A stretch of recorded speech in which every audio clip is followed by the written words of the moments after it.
Buenas tardes, mi nombre es Franklin Sequeira, yo soy licenciado en Comercio Internacional. Yo quiero hablar de un tema que en realidad me tiene preocupado. Cuando uno busca alguna información en las redes sociales, ya sea a través de las plataformas de Google o en YouTube, se encuentra que mucha de la información que aparece ahí son falsas o están sesgadas hacia determinado interés, sobre todo el de los chinos, y la mayoría de las veces no dan una información que sea objetiva. Yo mucho escucho decir, por ejemplo, de cómo Estados Unidos está quedando rezagado frente al poder económico de los chinos, y que China prácticamente ya casi es la primera potencia mundial y que Estados Unidos va a quedar desplazada, ¿verdad? Y con el tiempo, a través de los años, no solo va a quedar como segunda, sino que la quieren poner como tercera o cuarta potencia en el mundo, y que otros países van a surgir con mejor economía que los mismos Estados Unidos. Pues lamento decirle para todas esas personas que son antiestadounidenses que la mayoría de esas noticias que les dan son falsas, puesto que actualmente la economía de los Estados Unidos, su Producto Interno Bruto, representa aproximadamente el 42% del PIB mundial. En cambio, la de China es mucho menor. Tal es así de que el PIB de los Estados Unidos anda aproximadamente por los 23 billones de dólares. En cambio, la de los chinitos anda por cerca de los 17 billones. Es decir, está todavía muy lejos de alcanzar a los Estados Unidos. Y a medida que la economía china crezca, también va a seguir creciendo la de Estados Unidos. Pero ese boom de los chinos, de ese crecimiento tan rápido, ya fue frenado, y hoy en día veremos en el futuro de cómo la economía china vendrá cada vez en un descenso más pronunciado, puesto que la economía china de ahora en adelante enfrenta una gran cantidad de conflictos, una gran cantidad de problemas que se le vinieron acumulando y que ya, digamos, llegaron a un momento en que estallan todos estos conflictos. Empecemos por un tema, por ejemplo, el asunto de la deuda. Dicen, Estados Unidos es el país más endeudado del mundo, y los chinos en cualquier momento tienen una bomba atómica contra Estados Unidos, que es el asunto de la deuda, el asunto de los bonos del tesoro. Quiero decirle que los chinos no son el país que tiene comprado más bonos del tesoro de los Estados Unidos, porque solamente tiene en sus manos 1,2 billones de dólares en bonos del tesoro de Estados Unidos. Que los chinos procedan a venderlo, bueno, no importa. Recuerden de que un bono del tesoro es un documento el cual, digamos, tiene una fecha de vencimiento, y cualquier persona poseedor de un bono del tesoro que lo quiera vender antes de su fecha de vencimiento, lo tendrá que vender a un precio por debajo del precio que tiene el mismo bono, porque se está deshaciendo de algo que no está esperando su término de fecha de vencimiento, y que si lo quiere vender antes, pues le va a causar pérdida a la misma persona tenedora de ese bono. En este caso, si los chinos quieren vender los bonos antes de su tiempo, pues lo más lógico es que van a perder dinero.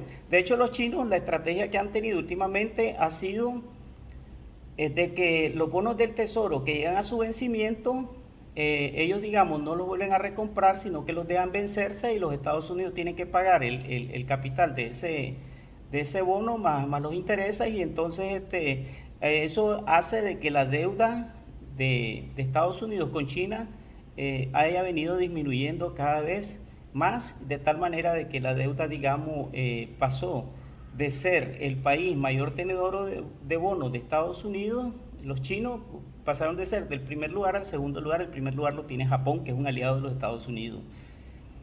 Otro asunto que quería comentarle es los conflictos de Estados Unidos con China. Pareciera que los conflictos son solamente entre China y Estados Unidos, y en muchos medios eso es lo que tratan de promover siempre, de decir siempre, de que solamente es un conflicto Estados Unidos-China, y no es cierto. La verdad es que los chinos tienen conflictos con una gran cantidad de países del mundo. Tienen conflictos territoriales, en primer lugar, con la India, por 2 territorios. Y esto ha derivado, digamos, en que la India tenga un mayor rearme de su ejército para poder enfrentar a China, y además de eso, de que los comerciantes de la India han organizado un boicot contra los productos chinos, y una asociación de más de 60 millones de comerciantes hindúes han hecho una campaña para no comprar productos de China, y más bien producir esos productos que ellos han estado importando de China. Otro asunto importante es que también parte de estos mismos conflictos territoriales de China con sus vecinos, con todos los demás países del mundo.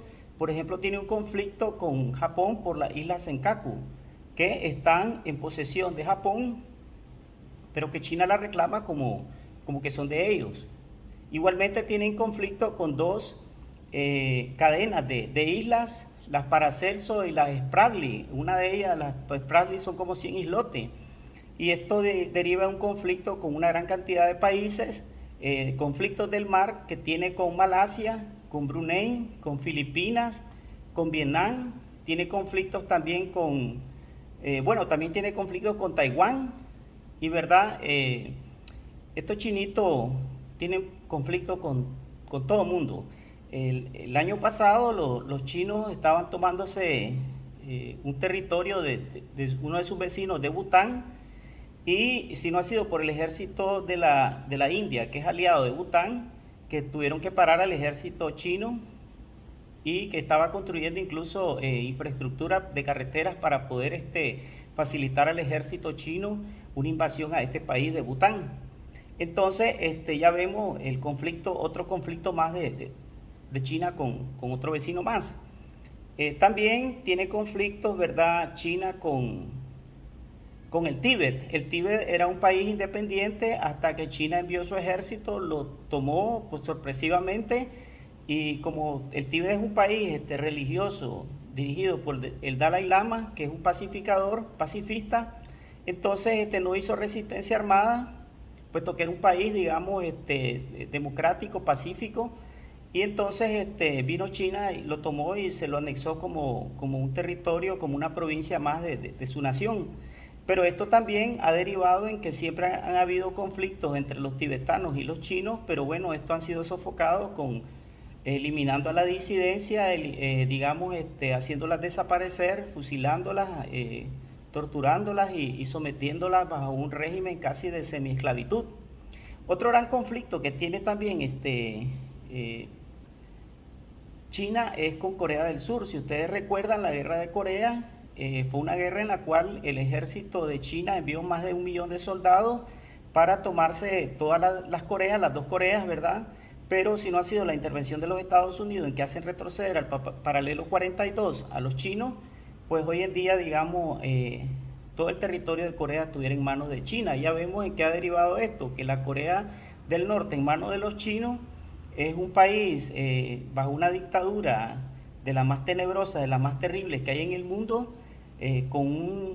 sometiendo a su pueblo a una hambruna terrible, que ha caído la gente hasta en canibalismo producto del hambre, y también a una pobreza extrema y torturas y todo, digamos, un aislamiento total, de tal manera de que es un país esclavizado, Corea del Norte. En cambio, Corea del Sur, ¿verdad?, que es un país democrático, libre, tiene actualmente una de las 12 mejores universidades tecnológicas con alcance científico de alto nivel, entre las 12 mejores del mundo, que es la Universidad de Seúl.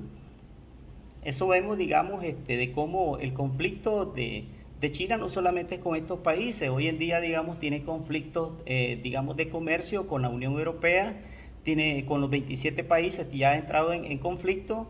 Y también vemos que el conflicto también se ha ampliado con Canadá, con Australia, con muchos países. De hecho, hay una guerra comercial entre los Estados Unidos, perdón, entre China y Australia, de tal manera, digamos, de que los chinos, que dependen de comprarles productos de materia prima a Australia, como es el hierro, el carbón, la misma agua embotellada, ¿verdad?, el agua purificada, sin embargo, los vinos y cereales, todas estas cosas, digamos, muchos que están a favor del régimen de China celebraban y veían, digamos, la destrucción de la economía de Australia, producto, digamos, de la guerra comercial que empezó China contra Australia.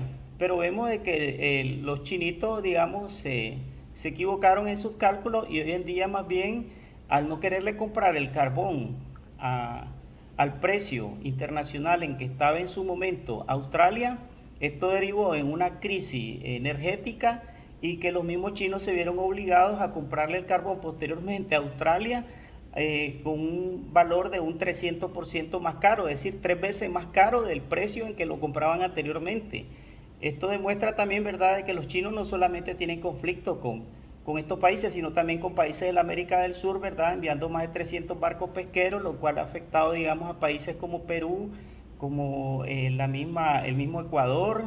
Hoy en día, digamos, países como Chile, Argentina, todos los países están prácticamente preocupados por estos barcos de China, ¿verdad?, que vienen a saquear los productos marinos, los productos pesqueros en nuestras costas de los países de América del Sur. Hoy en día también China tiene conflictos comerciales hasta con Brasil y con muchos países del mundo. Con Canadá, pues ya vemos también los conflictos se han agravado y se han formado alianzas militares contra China, varias alianzas como el Quad, el AUKUS, entre otras alianzas, ¿verdad? Porque temen, digamos, de que China está en una ofensiva y bueno, ellos son también los que para poder, digamos, dominar el mundo se atrevieron a expandir por el mundo ese virus, del virus de China, ¿verdad? El virus, ese virus tan terrible como es el coronavirus, el COVID, y hoy en día el Omicron, ¿verdad?, que ha causado estrago en la economía mundial. Pues bueno, este es simplemente mi análisis sobre China. Espero pronto, ¿verdad?, seguirles aportando un poco más, ¿verdad?, para darles a conocer cómo está la situación geopolítica mundial en su economía, en el asunto social, bueno, en todo, ¿verdad?, lo que respecta que es de interés mundial para todos. Un saludo, feliz Navidad a todos.